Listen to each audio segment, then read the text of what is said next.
My name is Haley Field, and this is my case study number 3. An outline of my case study presentation. I'm first going to go through an overview of the patient, then I'm going to touch on her 3 disease states, first one being pancreatic cancer, then celiac disease, then gastroparesis.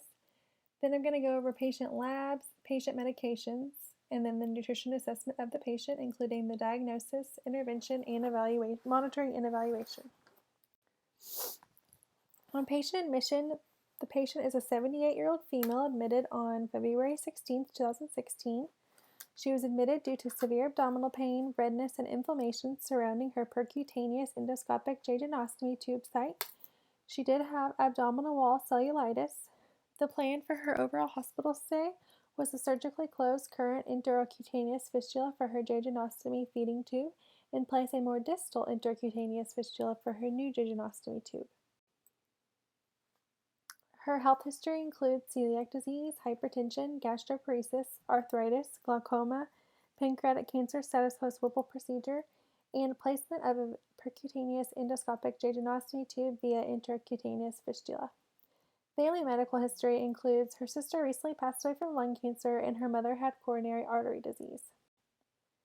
Patient background information. The patient is a 78-year-old female. She is 70 inches tall and weighs 59.1 kilograms. This puts her at a BMI of 18.7, which classifies her as within normal limits or normal. She is retired from Aristocraft Cabinets, where she sold cabinets for many years. She is widowed. Her husband of 60 years passed away in 2015. She lives with her daughter and grandchildren. Her daughter is also a foster mom of several foster children. Pancreatic cancer is the first disease state I'm going to discuss. Its prevalence in 2012, the American Cancer Society estimated that 43,920 people would be diagnosed and 37,390 would die. In 2014, that number grew from 43,000 to 46,000 people who would be diagnosed and from 37,000 to 39,000 people who would die. Pancreatic cancer is the fourth most common cause of cancer-related death among men and women in the United States. It accounts for 3% of all cancers in the United States and 7% of cancer-related deaths. Incidence rate in men has been stable since 1993, whereas the incidence rate in women has been increasing by 0.6% per year since 1994. African American males in the United States do have the highest incidence rate of pancreatic cancer. Risk factors etiology. Strong family history of pancreatic cancer or certain other cancers make people more at risk for getting pancreatic cancer. Concurrent diabetes and chronic pancreatitis, advanced age, gallstones, diabetes for less than 2 years duration, obesity, hepatitis C infection, smoking, which is the most common environmental risk factor and is present in up to 30% of cases, and if people who smoke have a twofold greater risk of developing pancreatic cancer. Consumption of red meat, especially in processed forms, hereditary pancreatitis, and chronic pancreatitis from alcohol consumption is associated with a much higher incidence and an earlier age of onset. Symptoms, clinical manifestations. Early on, there are often no signs or symptoms, and by the time the people do have signs and symptoms, the tumor has already grown through the pancreas and or spread beyond it. Most people do have jaundice, the reason being that pancreatic cancer often, when it spreads to the liver. Patients may also present with abdominal pain and or back pain, weight loss, poor appetite, digestive problems such as pale, greasy stools and or nausea and vomiting, gallbladder enlargement if cancer causes a blockage of the bile duct, blood clots occasionally, and may cause diabetes due to the fact that it can destroy the beta cells of the pancreas, which are insulin-making cells in the body. Pathophysiology caused by damage to the DNA called mutations. Mutations may be inherited from parents or acquired with age. Most people with an inherited cancer inherit one mutant copy and one intact copy of a cancer-associated gene. As people age, some will sustain damage to the good copy of the gene in a cell in the pancreas. This cell will then have 2 damaged copies of the gene, and the cell in the pancreas will start to grow abnormally and eventually form a cancer. Pancreatic cancer typically first metastasizes to regional lymph nodes, then to the liver, then less commonly to the lungs. It may also invade visceral organs such as the duodenum, stomach, and colon. It may metastasize to any surface in the abdominal cavity via peritoneal spread. Ascites may result from this, which makes the prognosis far poorer. It can also spread to the skin and appear as painful nodular metastases. Metastasis to the bone is rare, and also metastasis to the brain is rare, but if it does spread to the brain, it may produce meningeal carcinomatosis, which is a rare complication of cancer in which the disease spreads to the meninges or membranes surrounding the brain and spinal cord. Diagnostic criteria. Pancreatic protocol CT is the most widely available and best validating image modality for staging. 70 to 85% of patients that underwent pancreatic protocol CT were able to undergo resection. Pancreatic protocol MRI is an imaging strategy that is emerging. There is also transcutaneous ultrasonography, endoscopic retrograde cholangiopancreatography, and positron emission tomography. The most difficult clinical situation in which to diagnose pancreatic carcinoma is in the patient with underlying chronic pancreatitis, due to the fact that even tumor markers may be elevated in chronic pancreatitis.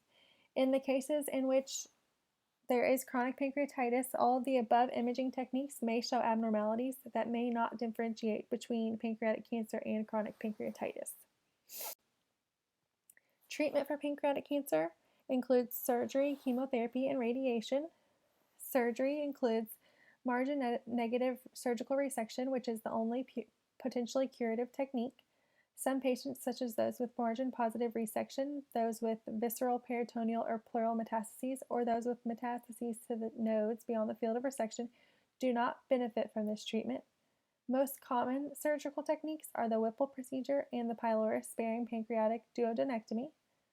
Post-surgical complications include delayed gastric emptying or gastroparesis, early satiety, glucose intolerance, bile acid insufficiency, diarrhea, and fat malabsorption, in which this can be remedied sometimes by small, frequent meals and snacks that are low in fat, and avoiding simple carbohydrates does aid in digestion and absorption.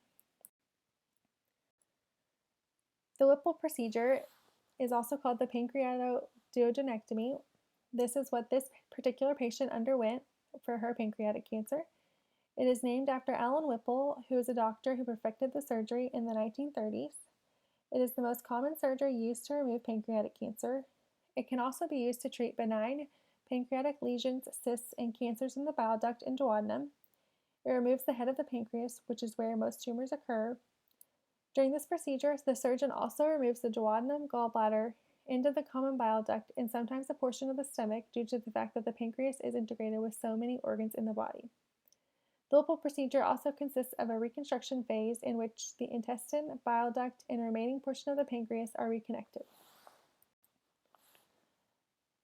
In addition to the traditional Whipple procedure, there is also a laparoscopic Whipple procedure offered. It is performed through small incisions in the abdominal wall. A laparoscope, which is a long, thin tube with a lighted camera at the tip, is inserted through one of the incisions. The surgeon then operates using specially designed surgical instruments placed through the remaining incisions, which is guided by the laparoscope images shown on a monitor in the operating room.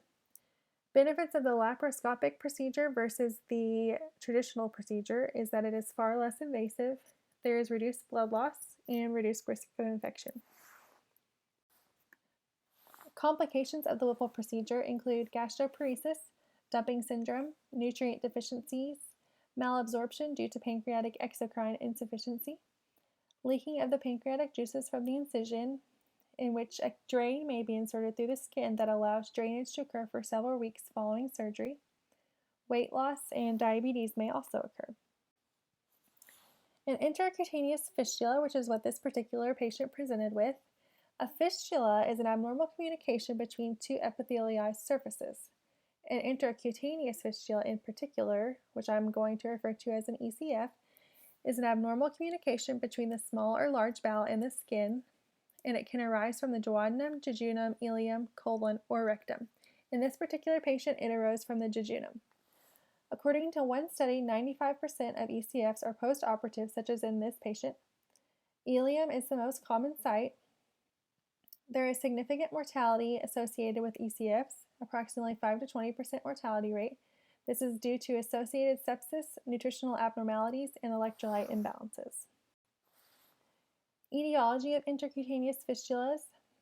Postoperative ECFs are approximately 75%.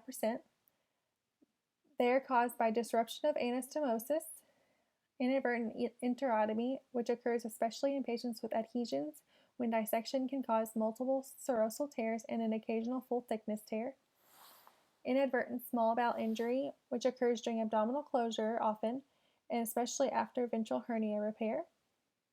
There may also be traumatic causes, which result from iatrogenic surgical trauma to the bowel that may or may not be recognized. The traumatic etiology may also occur after motor vehicle accidents with injury to the gut.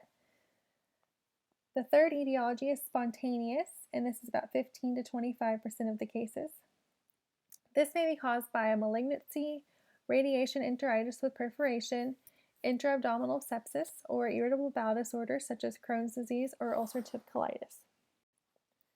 Therapy for ECFs includes surgical intervention, or it may include more conservative interventions such as rehydration, administration of antibiotics, correction of anemia, electrolyte repletion, drainage of obvious abscess, nutritional support, control of fistula drainage, and skin protection.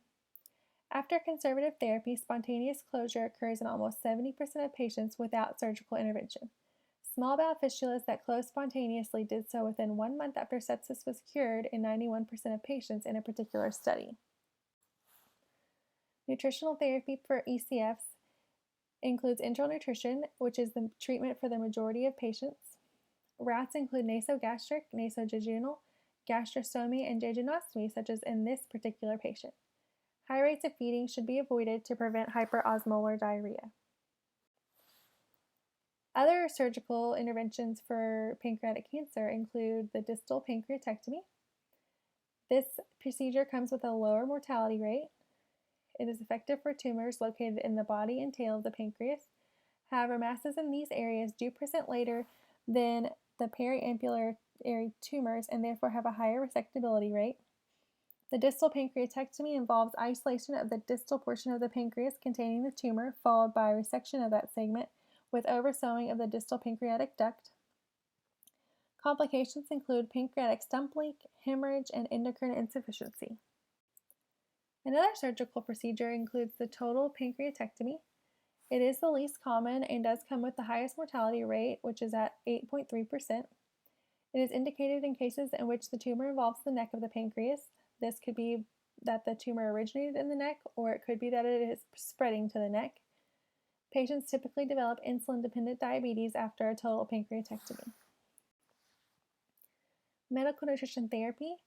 Pancreatic cancer does affect the body's ability to digest and absorb nutrients, which means that it can cause nausea, taste changes, weight loss, fatigue, decreased appetite, fullness, pain, gas, diarrhea, constipation, and these all put the patient more at risk for malnutrition. Pancreatic enzyme replacement therapy is a medical nutrition therapy used to assist with proper digestion. Nutrition support is often recommended. Diabetes often results, so therefore a diabetic diet would be recommended, including insulin therapy and pharmacological therapy. The next disease state I'm going to discuss is celiac disease. Prevalence. It is an autoimmune enteropathy triggered by the ingestion of gluten, which is the structural protein component of the grains, wheat, rye, and barley, the basis for a variety of flour and wheat-derived food products. The prevalence of celiac disease has been underestimated in the past, and it is now thought to affect 1 out of every 33 people in the United States. It remains significantly underdiagnosed. Patients with type 1 diabetes are more likely to develop celiac disease. It is most likely to show symptoms between the 4th and 6th decade of life, with 20% of cases being diagnosed after the age of 60. Risk factors and etiology. Substantially higher risk in patients who have a first-degree family member affected with celiac disease. Patients with Down syndrome, Turner syndrome, thyroid disease also are at higher risk for celiac disease. The risk from highest to lowest includes first, monozygous twins, Second, human leukocyte antigen matched siblings. Third, siblings. Fourth, parents and children of patients with celiac disease. Symptoms and clinical manifestations. 50% of celiac disease patients often have few or no obvious symptoms. Young children, their signs are more likely to include GI symptoms such as diarrhea, steatorrhea, malodorous stools, abdominal bloating, apathy, fatigue, and poor weight gain. Most common symptoms of celiac disease are abdominal pain, bloating, and weight loss. Other symptoms include impaired mucosal barrier function, increased small intestinal permeability, irritable bowel syndrome, impaired bone mineralization, and iron deficiency anemia. Other symptoms include generalized fatigue, failure to thrive, osteoporosis, vitamin or mineral deficiencies, endocrine disorders, polyneuropathy, follicular hyperkeratosis, chronic diarrhea, chronic constipation, GI malignancy, and though rare, there's also a symptom called dermatitis herpetiformis, which is an itchy skin rash and is indicative of a diagnosis of celiac disease. When to test for celiac disease. Patients with symptoms, signs, or laboratory evidence suggestive of malabsorption, such as chronic diarrhea with weight loss, steatorrhea, postprandial abdominal pain, and bloating, should be tested for celiac disease. This is a strong recommendation with a high level of evidence. Patients with symptoms, signs, or laboratory evidence for which celiac disease is a treatable cause should be considered for testing. This is a strong recommendation with a moderate level of evidence. Patients with a first-degree family member who has a confirmed diagnosis of celiac disease should be tested if they show possible signs or symptoms or laboratory evidence of celiac disease. This is a strong recommendation with a high level of evidence. Consider testing of asymptomatic relatives with a first-degree family member who has a confirmed diagnosis of celiac disease. This is a conditional recommendation with a high level of evidence. Celiac disease should be sought among the explanations for elevated serum aminotransferase levels when no other etiology is found. This is a strong recommendation with a high level of evidence. Patients with type 1 diabetes should be tested for celiac disease if there are any digestive symptoms or signs or laboratory evidence suggestive of celiac disease. This is a strong recommendation with a high level of evidence. Pathophysiology. Celiac disease, the reaction to gluten is mediated by T-cell activation in the gastrointestinal mucosa. There are specific serologic markers, most notably serum anti-tissue transglutaminase, autoantibodies. Gliadin, the main antigen of gluten, is cytotoxic or toxic to cells. It has agglutinating activity, reduces F-actin content, inhibits cell growth, induces apoptosis, alters redox equilibrium, and causes a rearrangement of the cytoskeleton through the zonulin pathway and the loss of the tight junction competence in the gastrointestinal mucosa. Stressors such as illness and inflammation are thought to play a role in the development of celiac disease. If left untreated, celiac disease may cause atrophy and flattening of the villi, which over time can cause enough damage to the intestinal mucosa to compromise normal secretory, digestive, and absorptive functions. This leads to impaired micro and macronutrient absorption. Cells of the villi become deficient in the disaccharides and peptidases needed for digestion and also in the carriers needed to transport nutrients into the bloodstream. Celiac disease primarily affects the proximal and middle sections of the small bowel, but may affect more distal sections also. Chronic malabsorption occurs as a result of injury to the small intestine, with loss of absorptive surface area, reduction of digestive enzymes, and consequential impaired absorption of micronutrients such as fat-soluble vitamins, iron, and potentially vitamin B12 and folic acid. Inflammation exacerbates symptoms of malabsorption by causing net secretion of fluid that can result in diarrhea. Failure of absorption of nutrients and calories leads to weight loss, and malabsorption may lead to abdominal pain and bloating. Diagnostic criteria for celiac disease. Abnormal liver blood tests such as ALT and AST may be elevated. Biopsy of the small intestine is the best way to diagnose celiac disease. A positive biopsy will show villus atrophy, increased intraepithelial lymphocytes, and crypt cell hyperplasia. However, biopsy is not typically the initial step in diagnosis due to its cost and invasiveness. Serologic tests are also used to diagnose celiac disease. These include anti-tissue transglutaminase, anti-endomysial antibodies, and deaminated gliadin peptide. If serologic test findings are normal, doctors often test for levels of immunoglobulin A. Most patients are deficient in IgA who have celiac disease. Treatment for celiac disease. The only true method of treatment is a gluten-free diet, which I'll go more into in the next slide. Other treatments include electrolyte and fluid replacement, management of other comorbidities, and recovery in children typically progresses a lot faster and more completely than in adults. Medical nutrition therapy for celiac disease includes the gluten-free diet.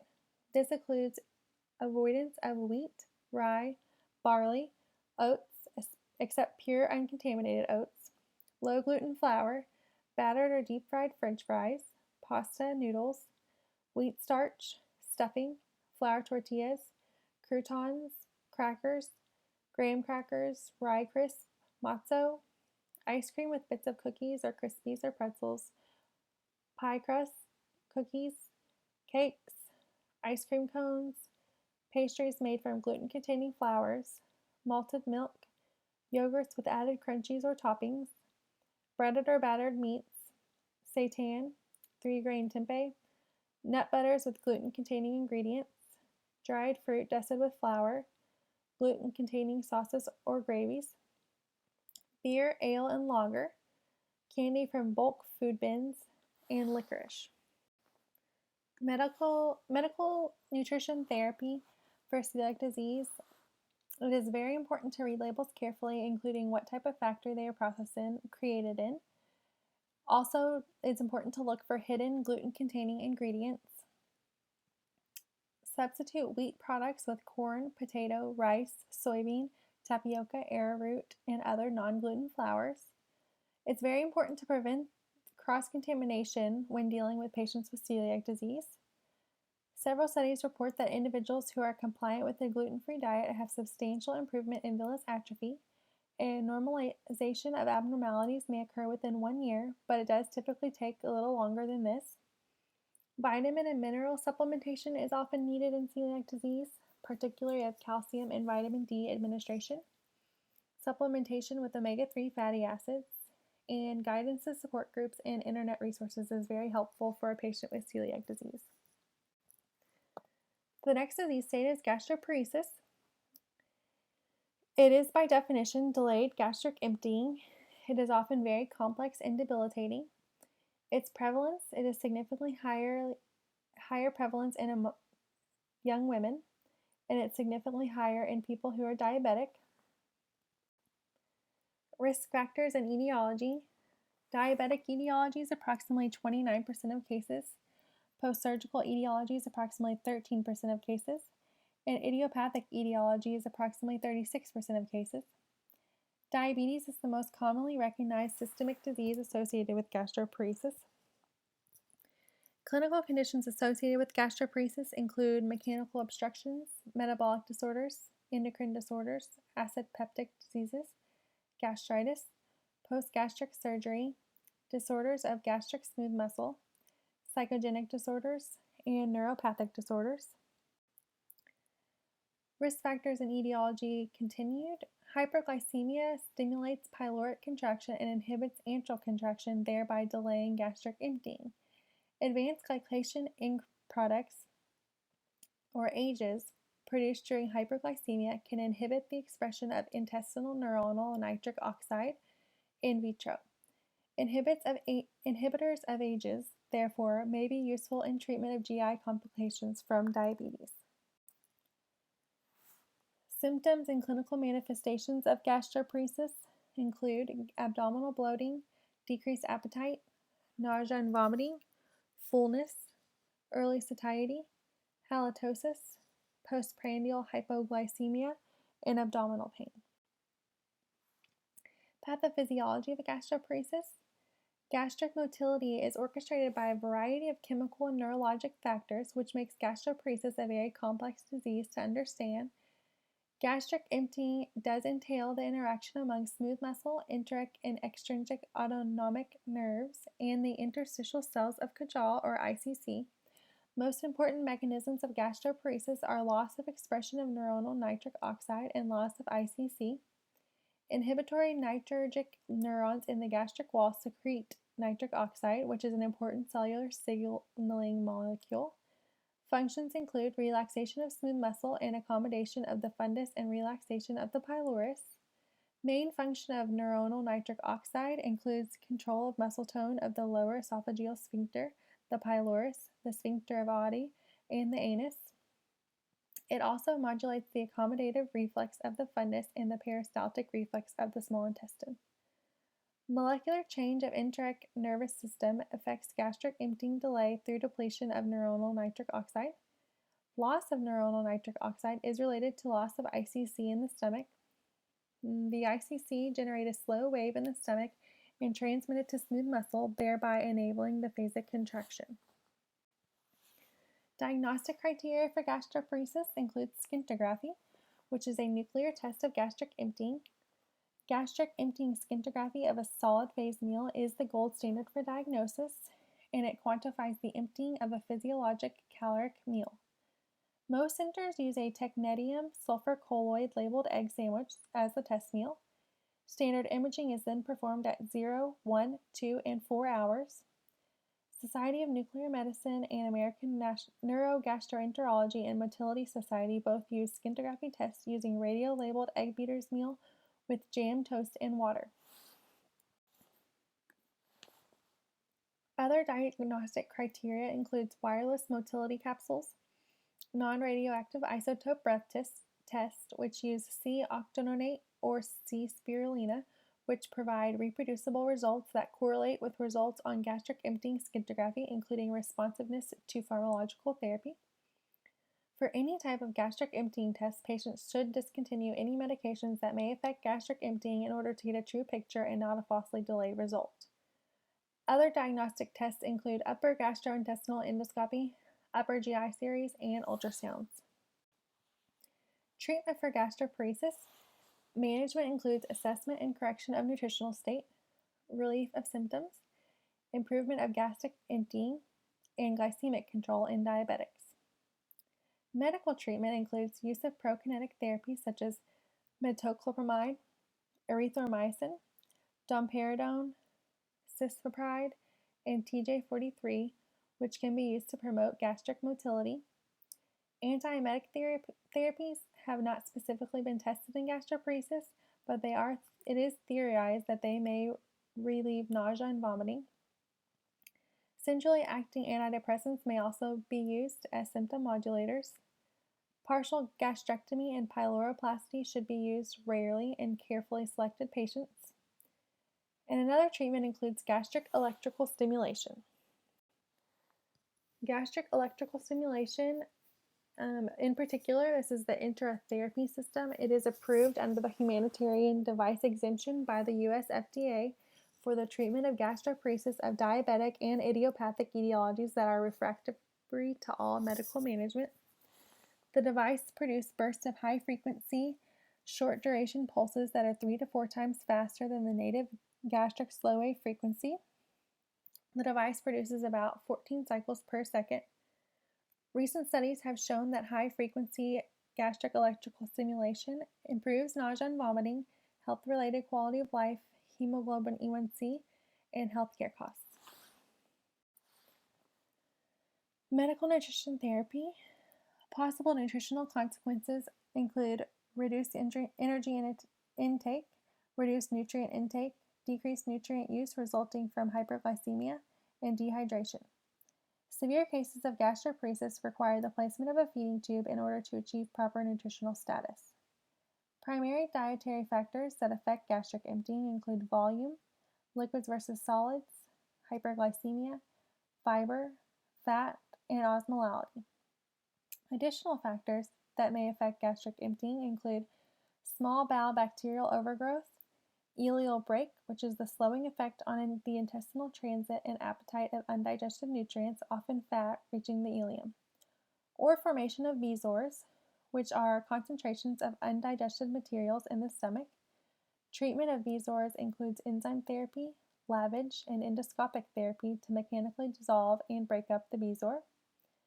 Nutrition support is often necessary in gastroparesis. This is often via jejunoscopy, and TPN is very rare.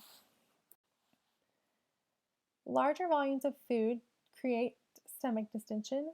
Typically, volumes greater than 600 milliliters have been shown to delay gastric emptying and increase satiety. It is recommended that patients with gastroparesis do intake small, frequent meals and snacks. Pureeing and liquefying foods may also be useful due to the fact that many patients have preserved emptying of liquids, as they empty in part by gravity and do not require antral contraction. Patients with gastroparesis should also avoid high-fiber foods and fiber supplements, and they should also avoid high-fat foods, as fat inhibits gastric emptying. However, it is important to not restrict fats in patients struggling to meet their daily energy requirements. Possible abnormal lab values. In celiac disease, this includes transglutaminase antibodies, and ALT and AST elevation may occur. In gastroparesis, due to the fact that diabetes is often the main cause of gastroparesis, glucose levels are often elevated. Blood glucose levels are more difficult to control because of the fact that food is delayed in the stomach and then takes longer to get absorbed. Due to this delay, blood glucose levels rise faster at a delayed rate. The emptying rate of the stomach is somewhat unpredictable in gastroparesis, therefore the blood glucose levels in the body are often unpredictable also. Lab values in this particular patient. The patient does present with elevated AST and ALT, which are often elevated in celiac disease, as I said on the last slide. The patient did continue with somewhat high blood glucose levels, which could be contributed to her history of gastroparesis. Then I'm going to go through her patient medications. For hypertension, she did take lisinopril. This is an ACE inhibitor. It is used to treat high blood pressure and or congestive heart failure. In this patient, it was used to treat her hypertension. Hydralazine is a vasodilator that works by relaxing the muscles in your blood vessels to help them dilate. It is used to treat high blood pressure. Amlodipine is a calcium channel blocker. It widens blood vessels and improves blood pressure. It is used to treat high blood pressure or chest pain. Timolol is a beta blocker. It's used to treat high blood pressure. Heparin is an anticoagulant. It prevents the formation of blood clots. Post-surgical medicine for pain included lidocaine, which is a local anesthetic. It works by blocking nerve signals in the body. There was also oxycodone use, which is a narcotic, and it is used to treat moderate to severe pain. Hydromorphone is also a narcotic, which is used to treat moderate to severe pain. Other medicines included post-surgical healing, which included menthol zinc oxide ointment. This is used for diaper rash often or dermatologic lesion. Zolpidem, which is a sedative used to treat insomnia and affects chemicals in the brain. Bacitracin ointment, which is a polypeptide ointment. It is used to treat or prevent superficial skin infections caused by susceptible organisms. General post-surgical medications included hydrochlorothiazide, or HCTZ. It is a diuretic. It treats fluid retention and used to treat high blood pressure. It prevents your body from absorbing too much salt, allowing the salt to be passed in the urine. Medications for gastroparesis or other GI issues included Zofran, which is antiemetic and used to prevent and reduce nausea and vomiting. Polyethylene glycol, or Miralax, is a laxative, and it is used to prevent and reduce constipation. Protonix, which is a proton pump inhibitor, decreases the amount of acid produced in the stomach. It is used to treat erosive esophagitis and other conditions involving excess stomach acid, such as Zollinger-Ellison syndrome. Medications for arthritis included cyclosporine. It is used to prevent organ rejection after kidney, heart, or liver transplant, and also used to treat severe psoriasis or severe rheumatoid arthritis. General medications included albuterol ipratropium inhalation. This is a beta-adrenergic and anticholinergic bronchodilator combination. It works by relaxing and widening the airways in the lungs, which helps the patient to breathe more easily. And general pain medications included acetaminophen, which is a pain reliever and fever reducer. It is used to treat headache, muscle ache, backache, toothaches, colds, and fevers. Procedures for this patient included: on February 22nd, the patient underwent an EGD with NJ tube placement and endoscopic intercutaneous fistula closure with over-the-scope clip. Over-the-scope clip is a relatively new, more conservative method for intercutaneous and gastrocutaneous fistula closure. Benefits included negligible morbidity and mortality, shorter hospital stay, possibility of prompt resumption of oral diet. Indications for over-the-scope clip is hemostasis, compression of large vessels, and closure of leaks or fistulas in the GI tract. Over-the-scope clip is made up of an application cap, which is mounted onto the distal tip of an endoscope, and a connected releasing mechanism is installed on the handle of the scope. The reason why the over-the-scope clip is becoming more prevalent is that it is able to compress larger quantities of tissue. 2 devices to draw tissue into the cap, which include the dual arm forceps and tissue anchoring tripod. The clip is deployed by a string release fixed to a rotating wheel attached to the accessory channel, then uses one of the devices included above to entrap the tissue. Nutrition assessment, food nutrition related history. Home enteral tube feeds of Vital 1.5 were what this patient was on for approximately 7 years, started after the Whipple procedure per patient. The patient stated that she went through 8 to 9 cans per day, which would provide approximately 2,844 calories to 3,200 calories per day, 128 to 144 grams of protein per day, and 1,448 to 1,629 milliliters of free water per day. The patient stated that she also drinks ginger ale or tea multiple times throughout the day, but does not intake any foods. The patient did follow a gluten-free diet due to diagnosis of celiac disease before home tube feeds started. Present nutritional status. As I said in the beginning of this presentation, she does weigh 59.1 kilograms. She is 70 inches tall, which puts her at a BMI of 18.7 and average or normal weight.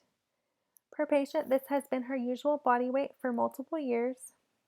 Per electronic medical records, patient has been this current weight since November 2014. During her hospital stay and for her nutrition support course, we estimated her calorie needs to be 30 to 35 kcal per kilogram. This was 1,800 to 2,050 calories per day. We estimated her protein needs to be 1.5 to 1.8 grams per kilogram of body weight, and this was 89 to 106 grams of protein per day. Her needs were increased due to her increased needs for fistula healing and her lower BMI, meaning that we wanted to promote weight gain rather than weight loss. Her nutrition-focused physical findings: she does have a healing fistula with ostomy bag attached for drainage. On February 19th, the output was approximately 1.5 liters. On February 20th, the output was approximately 3.4 liters. And on February 22nd, the patient underwent the fistula closure with the over-the-scope clip. On February 23rd, the output was 60 milliliters, which is significantly reduced from the past few days. The fistula was treated with silver nitrate after this, which resulted in minimal fistula output.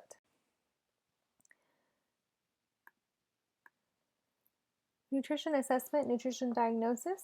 Her initial diagnosis upon admission was inadequate oral intake related to unclear etiology, as evidenced by need for nutrition via J-tube. Her overarching nutrition diagnosis upon her whole admission was altered GI function related to presence of endoscopic intercutaneous fistula, as evidenced by patient's medical chart and requirement for TPN.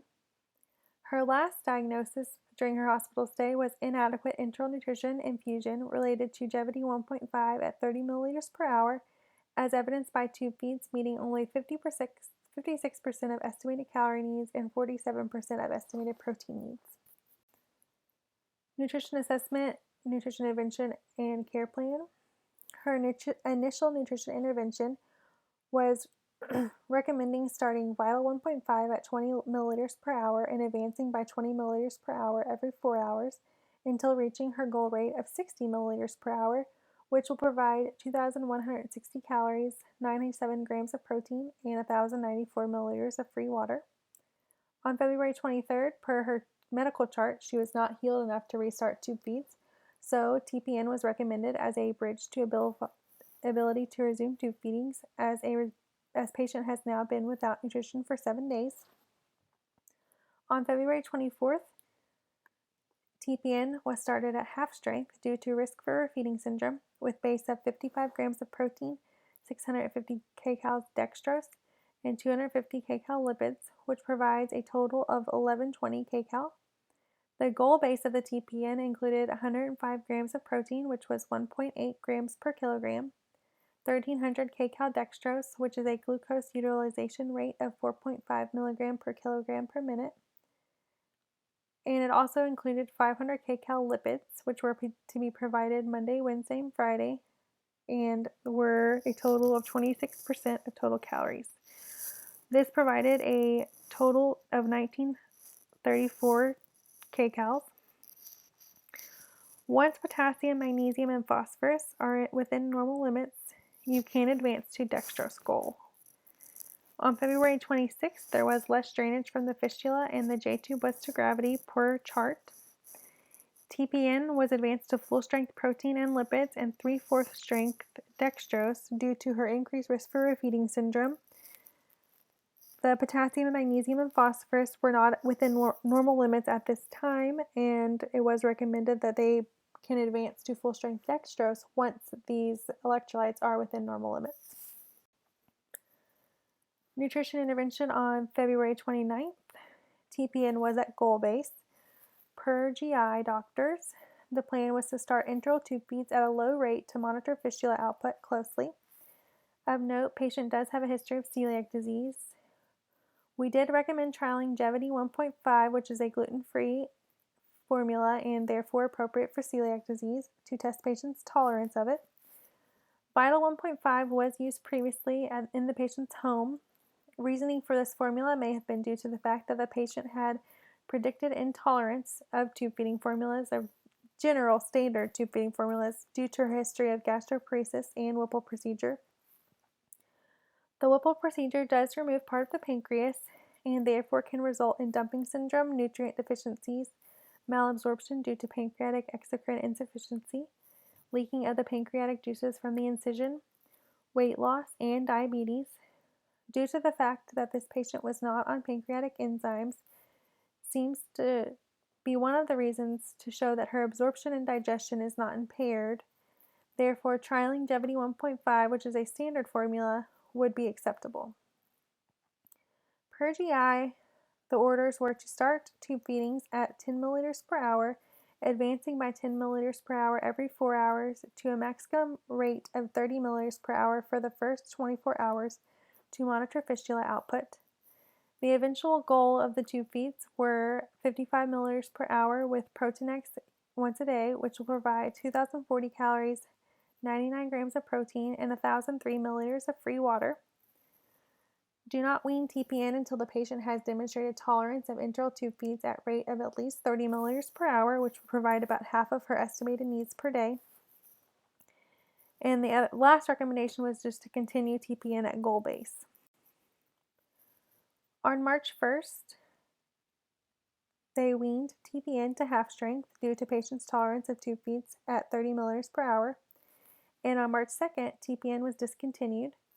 Recommend increasing enteral tube feeds of Gevity by 10 milliliters per hour every 4 hours to goal rate of 55 milliliters per hour before discharge to demonstrate tolerance. We also recommended that she maintain NPO status until it was confirmed that fistula was not leaking from tube feeds alone. These goals were discussed with nursing before the patient's discharge. Home tube feeding regimen was discussed with patient at bedside before her discharge on March 2nd. Refeeding syndrome, like I said, she was at risk for refeeding syndrome, so I just wanted to touch on a little bit of what that is. Refeeding syndrome is defined as severe fluid and electrolyte shift in malnourished patients during oral, enteral, or parenteral refeeding. Modern definition is that it's life-threatening, severely low serum electrolyte concentrations, fluid and electrolyte imbalance, and disturbance of organ function resulting from over-rapid or unbalanced nutrition support. Refeeding syndrome includes a metabolic shift from starvation to feeding, which increases cellular uptake of glucose, potassium, phosphate, and magnesium, which lowers the serum concentration of these electrolytes in the body. Early signs of refeeding syndrome include severely low electrolyte concentrations of serum phosphate, potassium, and magnesium, which can progress to circulatory fluid overload, respiratory compromise, and cardiac failure if left untreated. Severe hypophosphatemia is the hallmark sign of refeeding syndrome. Refeeding syndrome prevention and treatment. It is very important to identify individuals at risk. For instance, we knew this patient was at risk for refeeding syndrome due to the fact that she had had inadequate oral intake or any kind of nutrient intake for approximately 7 days before we started any kind of nutrition support. Therefore, we knew from that point on we needed to closely monitor her electrolytes and we needed to implement her nutrition support slowly in order to ensure that refeeding syndrome doesn't happen. And if it does happen, we are able to fix it as we go along.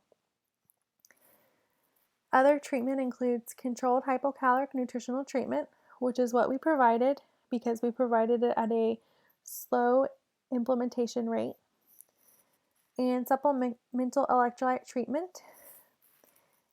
When you're monitoring your electrolytes for TPN, for instance, it is important that you're able to provide supplemental electrolyte treatment through the TPN each day. Nutrition assessment, monitoring, and evaluation.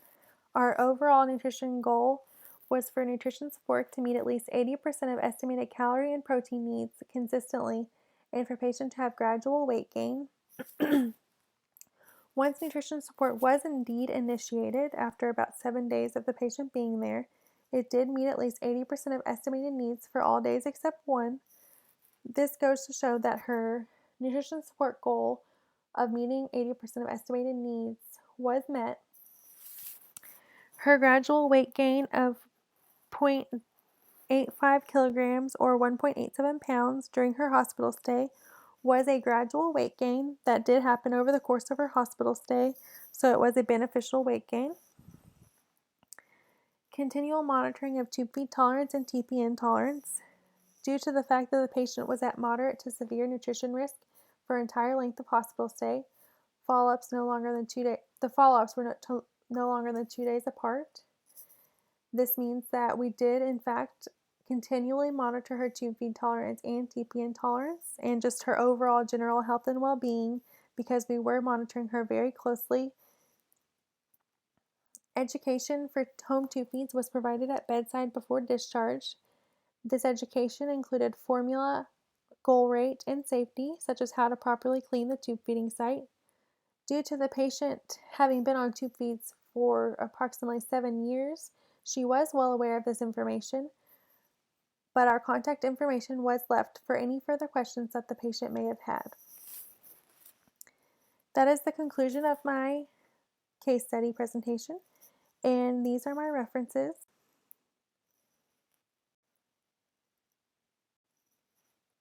Thank you.